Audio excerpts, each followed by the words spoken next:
n'iby'umunezero mwinshi cyane no gushimira Imana kongera kuboneka hano kuri Pure Gold TV y'abakristo, gusharinga cyangwa se gusangira namwe ijambo ry'umunsi. Uyu munsi mwiza cyane Imana yaturemeye kugira ngo we nanjye tunezererwemo, twishimiremo, dukora ibyo Imana ishaka.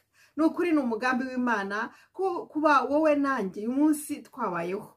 Hari benshi cyane bavuye mu mubiri, hari benshi cyane batariho uyu munsi wa none, hari benshi cyane batashye, ariko wowe nanjye twagira ubuntu, Imana yongera kutwongera umunsi wo kubaho. Reka rero tufatanye gusenga tutari twumva ijambo ry'umunsi kuri uyu munsi kuwa mbere itariki ya 14 z'ukwa 11 2022. Reka dushime Imana mwene data, aho uri fata akanya umunota umwe cyangwa se amasegonda dushimira Imana ko yaduhaye umunsi wo kubaho, yatwongereye undi munsi wo kubaho kugira ngo dukore ibyiza. Kandi cyane cyane ijambo ry'Imana ravuga ngo this is a day the Lord our God has made, that you and I would be glad in it and rejoice in it. Ngo tunezererwemo, twishimiremo kuko Imana yaduhaye.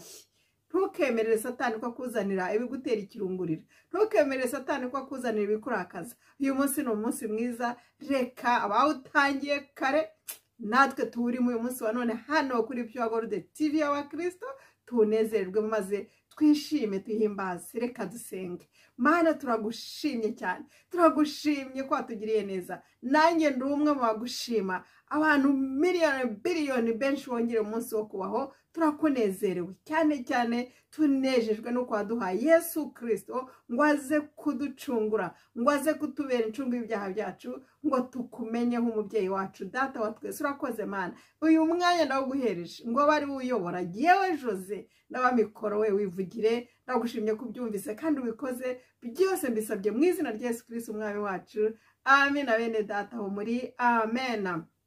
Ndasuhuza bene data bari muri Australia, ndasuhuza bene data bari muri Canada, tujya dufatanya. Ndasuhuza bene data bari muri Amerika, harimo n'umuryango wanjye urahari, bariyizi. Ndasuhuza bene data bari muri Afrika, ndasuhuza bene data bari muri Europe, ndasuhuza bene data dufatanya gusenga, ndasuhuza bene data bose aho bari, abumva ikinyarwanda n'abatacyumva, n'abumva ikirundi, mwese ndambuye ikiganza mbasuhuza. Ese ashimwe cyane, ndabakunda. Uyu rero ubaganiriza hano ku ijambo ry'umunsi ni Jose Irumva. Nkaba nejejwe cyane no kongera kubona uyu mwanya wo kugira ngo dufatanyire ijambo rigiye kutwubaka twese, wowe nanjye twizeye Yesu Kristo. Iri jambo ni iryacu, rigiye kuduhugura. Nubwo ryandikiwe icyo gihe Abakolosayi ryandikwa na Pawulo, ariko uyu munsi rirakwandikiwe. Uyu munsi umwuka wera yarizanye ku bwawe nanjye kugira ngo dufashwe. Turarisanga rero mu Bakolosayi ibice 2, turahera ku murongo wa 6.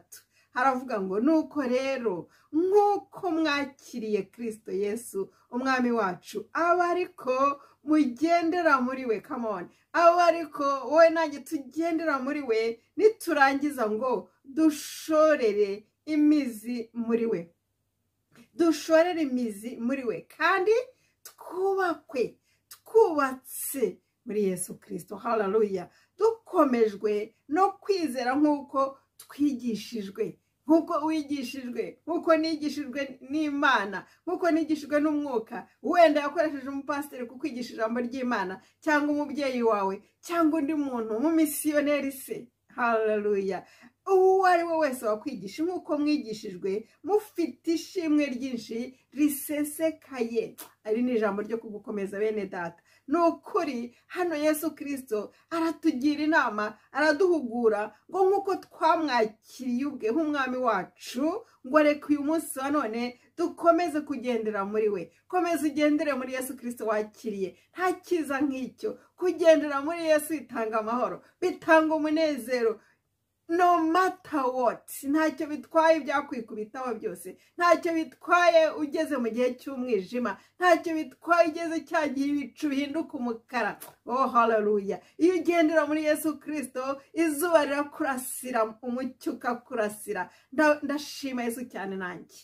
ibihe byinshi nagiye mpura n'ibibazo, nagiye mpura n'umwijima ukomeye ukabudika, ariko kubera kuba mu ijambo, kubera kugendera muri Yesu nk'uku, kubera gushingwa muri we, nakomeje kurasirwa n'umucyo wa Yesu Kristo. Yesu yakomeje kuba hafi yanjye, akomeza kumfasha. Niyo mpamvu iri jambo nshaka kukubwira ngo rikomeze. Komeza wubake muri Yesu, komeza ugendere muri we, ushorere noneho ngo n'imizi muri we. Shorera imizi muri Yesu, wumva ko wubatswe muri we, wumva ko ukomejwe no kwizera, no kwizera nk'uko twigishijwe. Reka mwene data iri jambo rikomeze rigufashe, kandi ngo dufite ishimwe ryinshi risesekara. Muri iki gitondo ndanezerewe cyane, mfite amashimwe menshi asesekara. Yesu yangiriye neza mu bihe by'umwijima nagiye mpura nabyo, mu bihe biruhije, mu bihe bikomeye, mu gihe habuditse, ariko Yesu yambereye umucyo, arantabara, aramfasha. Nuko niyo mpamvu mfite amashimwe uyu munsi wa none wo kuwa mbere. Amashimwe yanjye arasesekara. Njya ntanga urugero ko kuri iki giti mfite hano, niyo wagira uti ukashaka kukirandura ntibishoboka, kuko kirashinze ku rutare. Kirashinze ku rutare, ntabwo gishoboka gukuka. Urwo ni urugero. Haleluya. Nidushingwa muri Yesu, nta situwasiyo izabasha kuza ngo igushingure muri Yesu, ngo igukure muri Yesu. Ijambo ry'Imana riravuga ngo nta kizabasha kubavuvunura cyangwa kubakura mu kiganza cyanjye. Mwene data, akira ijambo ry'umunsi rigufashe umunsi wa none, uryisomere hano. Ni ryiza, riraryoshye cyane kandi riragukomeza. Abakolosayi ibice 2 here ku murongo wa 6, urebe ukuntu usabwa. Imana yongera kukwibutsa ngo guma muri iki, ubakwa muri iki, gendera muri iki. Yesu Kristo azakugirira neza. Izuba rizakurasira mu gihe uzaba ugeze mu bihe by'umwijima nk'ibya korona twanyuzemo, n'ibindi byose Satani ajya azana bitugerageza. Ariko Yesu ari hafi yacu, araduterura, aranterura nk'agahinja, akambwira ati ndagukunda Josie. Imana ibane nawe, tuzakomeza ubutaha. Reka dukomeze kuri Yesu, kuko iwacu ni bugufi, turi hafi gutaha. Ntukererwe ngo utwarwe n'imiyaga, ngo imiyaga izi kurandure kuri Yesu. Komeza wubakwe. Haleluya. Ukomere, kuko ngo turi hafi gutaha. Turi hafi gutaha. Turi hafi gutaha. Ejo nabwiwe ijambo rivuga ngo do not give up on prayer. Nturekeraho, ntuhagarare gusenga, ntuhagarare gusoma ijambo ry'Imana, ntuhagarare gukurikira ibiganiro byacu hano kuri Pure Gold TV, kuko ni TV y'abakristo. Uzahasanga ijambo rikubaka, uzahasanga ijambo rigukomeza, uzahasanga ijambo riguhumuriza, rikugira inama uko wabigenza, kugira ngo udukomezanye urugendo rugana Siyoni, utazatembanwa n'imiraba. Yesu Kristo mwubakaho, niwe rutare. Dore naguha urugero, iki giti cyanjye kibatse ku rutare. Niyo wagira uti ntigishobora kuvamo, kizemo ingufu, kuko gitewe ku rutare. Gitewe ku rutare, ntigishobora kuvaho na rimwe. Imana ikugiriye neza. Reka dukomeze twubake ku rutare. N'ukuri Yesu azaduheka atugeze mu bwami bwe. Yesu ari hafi. Yesu ari hafi, wacu ni bugufi. Imana iguha umugisha. Imana ndagushima, ndaguhimbaza kuri iyi nzira. Ndagushima. Haleluya.